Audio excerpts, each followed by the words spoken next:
Kementerian Keuangan memastikan adanya percepatan signifikan dalam proses realisasi anggaran program makan bergizi gratis. Dirjen Perbendaharaan Kementerian Keuangan, Astera Primanto Bakti menyebut penyerapan anggaran dari Agustus ke September meningkat 3 kali lipat akibat adanya perbaikan proses administrasi di Badan Gizi Nasional.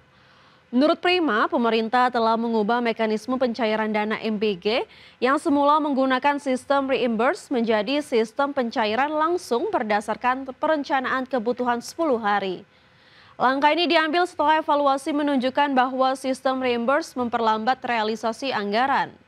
Kini BGN cukup mengajukan rencana kebutuhan untuk 10 hari ke depan dan Kemenkyu akan langsung mencairkan dananya sesuai kebutuhan tersebut. Juni, Juli, Agustus. Terus Agustus ke September ini naik 3 kali lipat. Kenapa? Dari bulan September, Agustus ke September tuh naik 3 kali lipat realisasinya. Angkanya 3 kalinya naik dari... Angkanya bentar, gua kagak suka ngapelin angka-angka. Dari bulan sebelumnya. Dari bulan Agustus. Ya, makanya ini good newsnya ya. Jadi ini berarti proses yang ada di BGN sudah semakin baik. Ya, sementara itu pasca maraknya kasus keracunan massal di Indonesia akibat makan bergizi gratis, Badan Gizi Nasional menerapkan aturan ketat bagi belasan ribu satuan pelayanan pemenuhan gizi atau SPPG. Saat ini ada 10.000 satuan pelayanan pemenuhan gizi atau SPPG yang beroperasi di Indonesia dan dalam pengawasan ketat. Badan Gizi Nasional juga melakukan pelatihan kepada ratusan SPPG agar menerapkan kehigienisan serta pengelolaan makanan. Selain itu, Badan Gizi Nasional juga sudah menggunakan 50 triliun rupiah untuk Jawa Barat pada tahun 2026 guna program makan bergizi gratis. Jawa Barat sendiri menjadi provinsi paling besar menerima anggaran MBG dibandingkan dengan provinsi lain di Indonesia. Menurut Badan Gizi Nasional, dengan anggaran besar tersebut diharapkan dapat mendapatkan manfaat terbanyak dibandingkan dengan provinsi lain di Indonesia. Oke, soal keracunan kami tetap siagakan. Tim kami ada tim investigasi untuk keracunan. MBG dari Badan Gizi Nasional juga sudah melakukan upaya-upaya investigasi dan tentu itu tetap jalan. Kemudian juga melakukan langkah-langkah perbaikan di lapangan.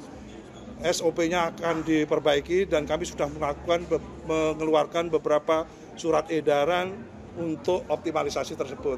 Ini bagian lain yang harus kita persiapkan secara paralel sehingga nantinya pada saat dibutuhkan di bulan Oktober, November, Desember kita sudah sama-sama siap secara optimal untuk menjalankan tugas kami. Insya Allah semuanya akan ready lah. Pemirsa, Menteri Sekretariat Negara Mensesnek Prasetyo Hadi menyebut penyebab makan bergizi gratis bermasalah karena tidak menjalankan proses sesuai prosedur. Untuk itu, pemerintah akan menerbitkan peraturan presiden tentang tata kelola program makan bergizi gratis yang ditargetkan rampung pekan ini. Sehingga kalau nanti Perpres sudah ditangani, harapannya hal-hal yang terjadi, kekurangan-kekurangan dapat kita atasi. Jadi bukan programnya kemudian harus dihentikan, tidak. Kekurangan yang terjadi itu yang kita perbaiki. Karena data juga mengatakan bahwa di tempat-tempat yang terjadi permasalahan, ya, hampir semuanya karena tidak menjalankan prosedur seperti yang seharusnya. Ada target rampungnya nggak, Pak? PT Trimegah Sekuritas Indonesia Tbk resmi menerbitkan obligasi berkelanjutan 2 tahap 2 tahun 2025 dengan nilai maksimal 500 miliar rupiah. Dana hasil penerbitan ini akan digunakan untuk memperkuat modal kerja perusahaan. PT Trimegah Sekuritas Indonesia Tbk resmi menerbitkan obligasi berkelanjutan 2 tahap 2 tahun 2025 dengan nilai maksimal 500 miliar rupiah. Penerbitan ini merupakan bagian dari penawaran umum berkelanjutan obligasi 2 Trimegah Sekuritas dengan total target dana mencapai 2 triliun rupiah. Dari total penawaran, 90 miliar rupiah dijamin dengan kesanggupan penuh, sedangkan 410 miliar rupiah dijamin dengan kesanggupan terbaik. Obligasi ini diterbitkan tanpa warkat dengan nilai 100% dari jumlah pokok. Obligasi terdiri atas 2 seri, yakni seri A dengan bunga tetap 6,75% per tahun dan tenor 370 hari, serta seri B dengan bunga tetap 8,25% per tahun dan tenor 3 tahun. Pembayaran bunga dilakukan setiap 3 bulan dengan bunga pertama jatuh pada tanggal 8 Januari 2026. Pelunasan pokok akan dilakukan secara penuh pada saat jatuh tempo masing-masing seri. Adapun manajemen TRIM menyebut dana hasil penawaran akan digunakan untuk modal kerja, terutama pembiayaan repo sebesar 70% dan pembiayaan margin sebesar 30%. Obligasi ini mendapat peringkat idea dari Pevindo yang mencerminkan kemampuan kuat dalam memenuhi kewajiban keuangan jangka panjang. Penjatahan dijadwalkan pada 7 Oktober dan pencatatan di Bursa Efek Indonesia pada tanggal 9 Oktober 2025.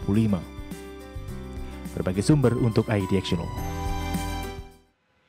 PT Java Confit Indonesia Tbk terus mendorong popularitas merek ayam probiotik Olagood lewat berbagai kerjasama bisnis.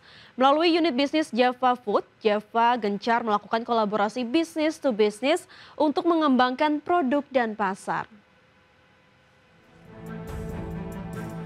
PT Java Confit Indonesia Tbk terus mendorong popularitas merek ayam probiotik. Salah satu kolaborasi terbarunya adalah bersama Kitchenette dari Ismaya Group dengan meluncurkan menu spesial bertajuk Fried Chickenette Series. Menu ini tersedia hingga 15 Desember 2025 dan menjadi langkah strategis memperkenalkan produk Olagood ke segmen kuliner dan konsumen lebih luas. Kerjasama ini diharapkan dapat meningkatkan awareness konsumen akan manfaat ayam probiotik Olagood yang dikenal memiliki kandungan probiotik untuk kesehatan dan kualitas daging yang lebih baik. Upaya ini sejalan dengan tren konsumen yang semakin peduli pada produk sehat dan bernutrisi. Java juga terus menjajaki berbagai peluang kerjasama serupa dengan mitra lain untuk memperluas distribusi dan inovasi produk Olagood. Strategi ini menjadi bagian dari visi perusahaan dalam menjadikan Olagood sebagai merek unggulan di pasar ayam olahan sehat di Indonesia. Dengan memperkuat kolaborasi strategis dan inovasi produk, Java optimis merek ayam probiotik Olagood akan semakin diterima dan diminati oleh masyarakat, sekaligus mendukung tren gaya hidup sehat yang berkembang. Berbagai sumber IDX Channel. Presiden Prabowo Subianto mengungkapkan Indonesia memiliki sumber daya alam yang besar dan bernilai strategis. Namun menurutnya potensi kekayaan tersebut sejak lama menarik perhatian kekuatan asing. Prabowo menyebut hingga saat ini masih ada praktik pengambilan dan penyelundupan kekayaan alam yang dilakukan oleh pihak-pihak yang tidak bertanggung jawab. Prabowo menilai pengelolaan sumber daya alam yang baik dapat mendukung upaya pemerintah dalam mengurangi kemiskinan dan meningkatkan kesejahteraan masyarakat. Prabowo berharap agar kekayaan alam Indonesia dapat dikelola secara berkelanjutan demi pembangunan nasional. Prabowo menyebut kekayaan tersebut merupakan modal penting untuk mewujudkan negara yang maju dan sejahtera. Kekayaan alam kita sangat besar, ratusan tahun.